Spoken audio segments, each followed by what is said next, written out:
Hi, this is Ellen Madono, and I'm sort of in my pajamas and not exactly looking like a movie star, but it's all right. This is about you and you learning homeopathy, and it's about being able to take care of yourself without having to always rely on everything in the medical system to try to stay out of the medical system as best you can.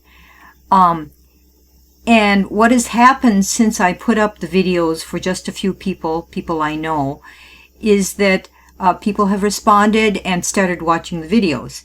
And one young woman had a few days to herself and decided to really learn as much as she could.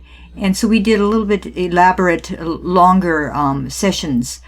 And I'd like to talk to you about some of the things that happened and some of the questions that came up in her case. I'm not going to be talking about specific people and about developing who you are. And what came up was really the ideas that are behind polarity analysis. What does it really mean? The student I was talking to had watched videos 1, 2, and 3, these 3 videos, and she really felt that the one about the software was the most important, because what she reasoned was, I'm going to use the software to find my child's remedy or my family's remedy, so I need mainly to know how to use the software. How it works didn't seem like a big problem to her. But as it turned out, mainly what she talked about and what we talked about was how polarity analysis works. You know, the ideas behind it, the concepts. And this is what happened with her. I think every tutorial is a kind of a happening. Everybody's not the same. And I would like to do a number of tutorials at this level with individuals, because I think you are all different. And some of them might get filmed while we're doing it. Others will be like this one where I'm remembering what we talked about. I hope that the process will be, you will watch the video, whatever the video was that's being used for the tutorial, and then you will participate as in a tutorial, or you will watch the tutorial of others. The idea is that people who have different kinds of schedules can benefit from one another, and also you can get individualized attention and experience what others experience, but also experience the difference in the way different people approach the same problem. So I'm going to skip most of the subjects that I talked about in video 2 about the concepts, and really focus on what we talked about when we were reviewing the software, what the student felt was the software. So we started out with her. Actually, it was her case, because she had a bad flu and a cough and had been sick for quite some time. And she wasn't, I don't know if she was really thinking about starting her tutorial, but she had watched the videos. And so we talked about her case. I took her case, and we're not going to go into that in great detail, but I took her case, and at the same time I explained how the software works, and we got into the concepts as well. All right, so it was very interesting to be taking an individual case, and I think it was interesting for her because it was actually the symptoms that she was reporting. She had it. We don't know if she had the coronavirus or not, or if she was just sick. She'd been sick for the last 2 weeks, and she had such a severe cough that her shoulders and back were aching. And we didn't really include that in the taking of the case, but we decided that recently this coughing had gotten very bad, and she was having trouble even sleeping, and she had it 2 weeks ago, it went away, and it seems like she was just fine, and then it came back, which is kind of the story of the coronavirus, so we were both a little bit worried. But we decided to take the case mainly from when it came back, because when it first came, it's a kind of a little while ago, and she's sort of forgotten what had happened. And remember what I said, you want to take something recent that seems to have really flared up, and it's really what is happening now is based on what had happened fairly recently. I just took a case where fairly recently was a year ago. Another one that was fairly recently was 4 months ago. So recent is a relative thing. But in case of a flu, recent is really how you're feeling today and when it got as bad as it is today. Now, we're having very hot, humid weather in Japan, and I was trying to first differentiate between her feeling the humidity and also the heat. And it seemed from talking to her, what came out of it was the heat was more of a problem. Now, you see these yellowed out places here? I think these are new. I think Dr. Heiner Fry has yellowed in the symptoms that you have to be careful about because they look like some of the other symptoms. Okay, so you have to differentiate this cold from this cold, wet cold, and try to kind of hone in on the one that is central to this case. Okay, central to the case. This is a very important concept. Now, she was this damp weather and the warmth were both bothering her. So I included the warmth and the damp weather, but if you take this out, you take out the warmth, your grayed out areas are very few. If you take out the damp weather, it makes more of a difference in graying out some of these remedies. It reduces your number of remedies. So, I just took what I could get on face value. It didn't help to be warmly wrapping up. Of course, she was very hot weather. And then the lying position seemed to be the best for a cough. Now, if she had a lot of symptoms, I might not take this because the lying position for a cough is in general not good. In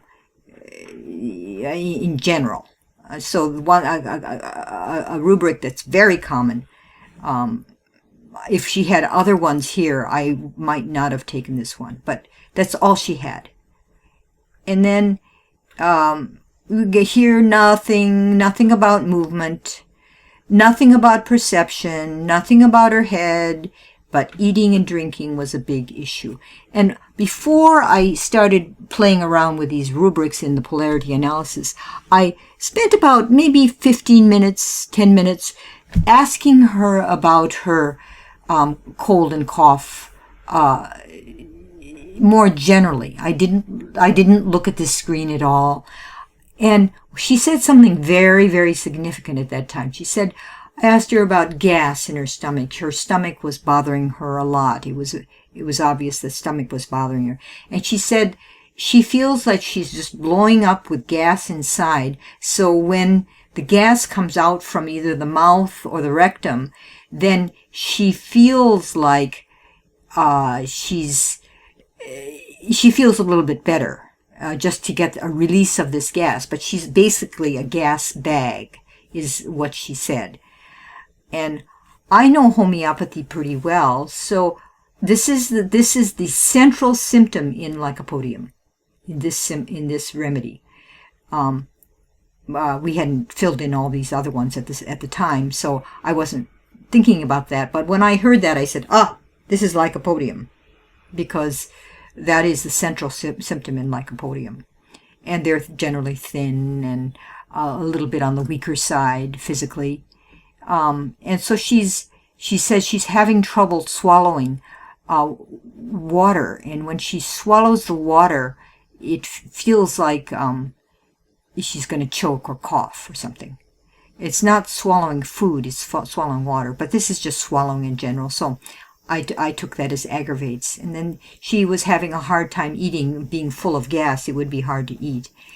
And things seemed to be worse when she started to eat. Fasting is a kind of, you go on a fast and you don't eat anything. But during the night when you don't eat anything, it's called fasting, technically, because you're not eating anything. And then she eats warm things, and she felt like she was getting better. Okay, so none of this stuff even came up. I think I put in improved by Flatus.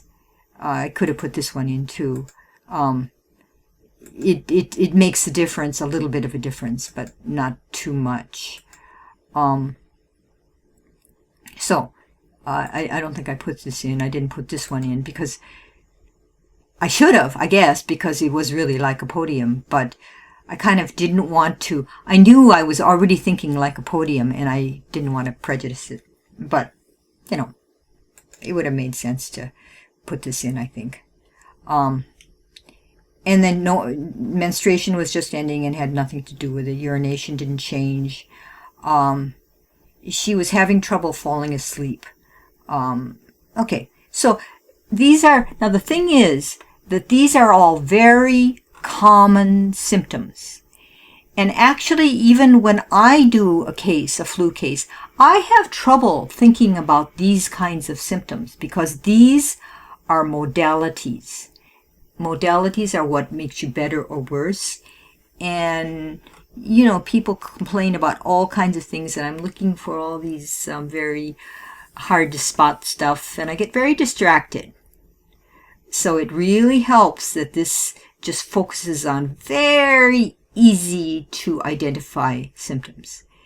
And I realize that when I'm talking to her, this student has never suffered through getting the wrong remedy. I mean, as a homeopath, I get the wrong remedy, and, it bothers me. And then I look for the right remedy, and sometimes it takes hours, and, I have used this reasoning and that reasoning, and it's really hard on the homeopath not to get the right remedy.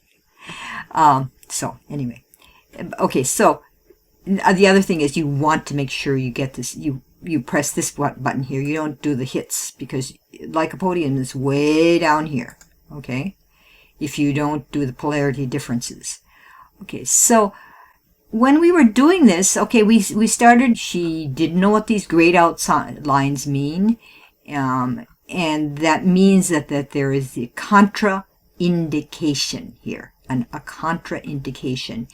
And when we go back and forth and look at these, place where there's a contraindication, warmth in general is better. So it should be warmth in general is worse. These are 2 and a 1, okay?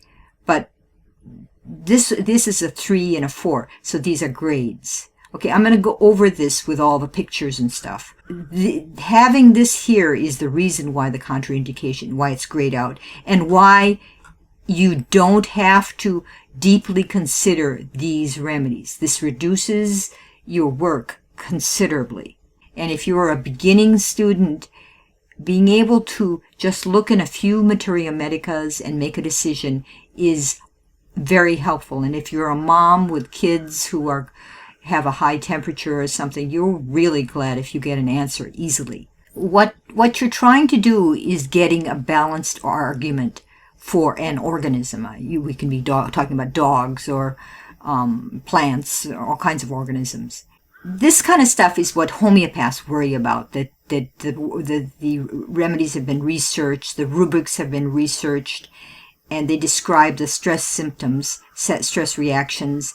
These stress reactions can be cured by a well-researched remedy. So if my patient has the flu, she's developing stress reactions. She got the flu, some kind of a bug, and she's coughing and can't sleep, and etc., right? And then we get to the software, and we select all of these things that have polar opposites to them, and when I'm going back and forth showing you this, the polar opposites are, this side is stronger than this side. They're higher grade. So it's more reliable than the bottom part. Okay? And when you're looking at the actual chart and you have to go back and forth, I get a little bit dizzy doing that. It's not my favorite activity. You know, here's that red line here, and you're looking for this one and looking for this one up here, and it's worse when it's cold in general. Okay, so that's just, it's physically hard to go back and forth and look at it. But when I look at this lower column here, I want to make very sure that this is a really important symptom, that this really makes sense for this patient. But she talked about, oh, she always drinks warm food. Warmth is very important to her. Warmth came up many times. So I felt very good that if to leave this symptom here. You know, I might cross it out if this were at all questionable. Or if it's questionable, I might look at these two remedies, even though they were grayed out. Okay? These are all the things that I asked her before we started looking at the polarity analysis. She told me all about these kinds of things. She kept talking about these kinds of things. Who she is, what bothers her, where it bothers her on her body, what goes with that, what goes with the cough. What it was, everything was caused by, what did she do that she got the cough, and when it happens. But it's worse or better by is all we're concerned about in polarity analysis. Okay, so all the things that are not easy to adapt to. This is what is stress. Stress is it's not easy to adapt to a flu. Okay, you're getting a virus, you're just having a hard time maintaining homeostasis, maintaining a stable body condition when you have the flu. So the focus is on these, this thing, better or worse, what polarity analysis is asking. This is very useful when you're looking at something like the flu, because it's very obvious that something has come in and made it very hard to adapt to the situation. You go from one extreme to another, which means that you're going to have one symptom or another symptom for the same kind of rubric. But this is very abstract. It's not going to be in my patient has only one extreme. She's not having the other extreme. The other extreme only exists in the data. So the whole argument is very abstract, and so she's scratching her head. Why does polarity analysis matter? Why would these crazy homeopaths be thinking about the other extreme and what the data is like at the other extreme? But it is what we look at, and it's kind of the big picture of what goes on when there's stress. Okay, so it's not what your common medical profession looks at, and it's not what normal people look at. So you have to. It's a mind bender, you know. It's not obvious that this. If it goes in this direction, it goes in that direction, but only in the terms of the database, the whole amount of information that we have about that particular symptom or that particular rubric. But it's all about this yin-yang kind of thing, right? And we're assuming that there's always this desire to create homeostasis. Now, she was kind of bothered by this word rubric. Rubric is the same as symptom, right? You think that, right? But technically, you get the symptom when you talk to the patient and they tell you, I'm cold, or I'm warm, or I hurt here, or these are all symptoms. and you assume that many patients have given these symptoms and about the same kind of condition. It may not be because of the flu, it's for something else, all kinds of other things that you feel warm or hot from. So it's not about the flu. It could even be from a wounded knee, for example. All those warm and colds go into, are kind of boiled down together. So you get something that's called a rubric. So again, this rubric it's one of these abstractions. You know, the symptom is very concrete, and the patient definitely feels it, and you are watching it, and it's a very concrete situation. I'm not worrying about, is it the coronavirus or is it the flu, or I'm just trying to get the symptom. And the remedy will work whether it's the coronavirus, whether it's the flu, or if it's because she bumped her head. Okay? The whole thing is based on something that you can research. There is data about it. You can spend 30 years gathering data about how well these particular rubrics worked.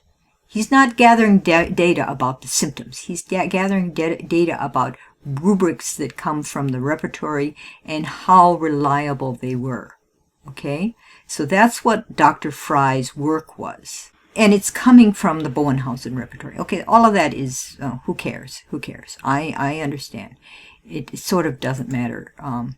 Excepting my student is scratching her head and saying, why is this polarity symptom so important? You know, it gets, okay, I get it that the other side gets grayed out. I mean, I get it that these rubrics are grayed out. And I get it that it's because they're contraindicated. But, you know, there's got to be some kind of internal logic to this. That's what my student is thinking. And she's absolutely right. And, you know, I feel a little bit inadequate in explaining this to her or to you, except to say that it's about the grades. It's about reliability. If the opposite symptom has the higher grade, like a 3 or a 4, and the other symptom is lower, like a 2 or a 1, here, these low symptoms in the patient, low grade symptoms, are in more danger of knocking the remedy out. Okay, they have lower reliability. Okay, and this making of grades, you know, if the polarity symptom is lower than the patient's symptom is higher, that's safe, no problem with that. But if it goes the other way, then these patient symptoms stand a good chance of getting knocked out for that particular remedy. You know, she scratched her head, and I think the robot, he automatically does this. He automatically knows that if it's lower from below, if it's higher grade below and a lower above, then those will be knocked out. The robot does that, but we're not robots. And, you know, it's just one contraindication and it knocks it out. I sometimes have trouble with that. It's understandable to me that you might have trouble with that. All I can tell you to do is to continue working on cases, and once you start working on this, and this works every time, or most of the time, or this seems to be a very important thing in deciding which remedy it is, you get persuaded without knowing the logic. You're sort of like the robot. The robot does it automatically, but if it works, hey, I'm going to stay with that thing that works. Okay? This is how you begin to think. That's how I have begun to think over the years. We're moving on to a little bit different subject here. So anyway, we went back and forth about polarity symptoms and polarity analysis, and she noticed that, okay, I got this blank one here, and furthermore, it's red, which means that it's low reliability. So often in the case of something like this symptom is not bringing me much. It's not doing much for my case. So what happens if it's red on the bottom here. It's not very reliable down below. What happens if I knock this out? Well, it doesn't make a whole lot of difference, because this one didn't have very much in it that had to do with the case. Had a lot of empty boxes in it. So, I kind of tend to knock out those red ones down below, just to see what would happen. And in general, what I've found is that they don't matter anyway. But if it were yellow up here, like this one here, I might knock it out too, because it also is not going to make a whole lot of difference. But it brought platinum down here. Platinum was right up here. So platinum was higher before. So, I don't know. You can play around with it. So this is the playing around aspect. Okay, my patient got better. My student, got better on the first day after taking the remedy. She slept better, and her cough went down slightly. And by the second day, her stomach symptoms had subsided, but her cough really bothered her. And she's the kind of person who doesn't like to feel unhealthy in any way. She leads a very, very careful life and eats only very good foods. She's a vegetarian, and she just is very careful about her diet, partly because she has a weak stomach, and Lycopodium has a very weak stomach. So, and she said, but my cough is still bothering me. Yeah, her cough was bothering her many times during our talk. We talked 2 days in a row. And she was coughing. She was still coughing, and it's coughing very hard. Although it had gotten better, it wasn't wonderful. So I said, okay, let's make a new case. So we save and return, and then we go over to her case, and we start a new consultation just for the cough. I made another consultation for just the cough, okay? And then we went down this entire list, and I said, okay, we're only going to take symptoms that have to do with your cough. And if we only took symptoms that had to do with her cough, there was absolutely nothing that she could tell me, because most of her symptoms had to do with her stomach problems, okay, and being cold or feeling cold, okay? So there was nothing here. And what I told her was, in homeopathic wisdom, this is just the wisdom that I learned from my teacher, and I've followed him quite faithfully over the years. And even when I was not a very good homeopath, which I was not a good homeopath for a long time, I don't know if I'm any good now, but anyway, I am certainly better.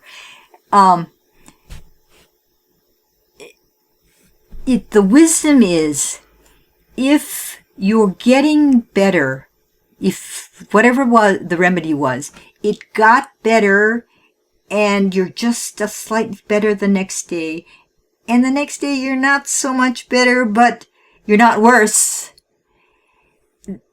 Anyway, you should start with the original remedy. If Lycopodium helped, then she should start with the remedy that really helped her.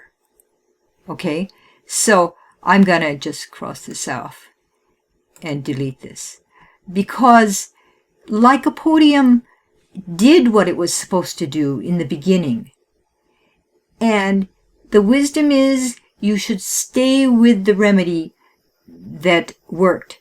Now, if she had cancer, and she was in dire straits, I would be on top of her case. I would be talking to her every day, in the middle of the day, at the end of the day. I would be changing remedies all the time. I don't want to have a cancer case for that reason. But it's very hard to maintain a stable state when you've got a very aggressive disease. But if you've got the flu that has certainly not become very severe coronavirus kind of state, you're not going to be changing the remedy often. And even if say this was a chronic problem, say she had a chronic cough, if it got a little bit better in the beginning and everything seems to be matching up pretty well, but the progress is very slow, and your patient is very impatient and does not like to have imperfect health, you shouldn't change. Okay? I'm very easily pushed over, and I try again, and I've done this so many times. And it's just my stupidity to always kind of listen to the patient and go again and try to find the right remedy.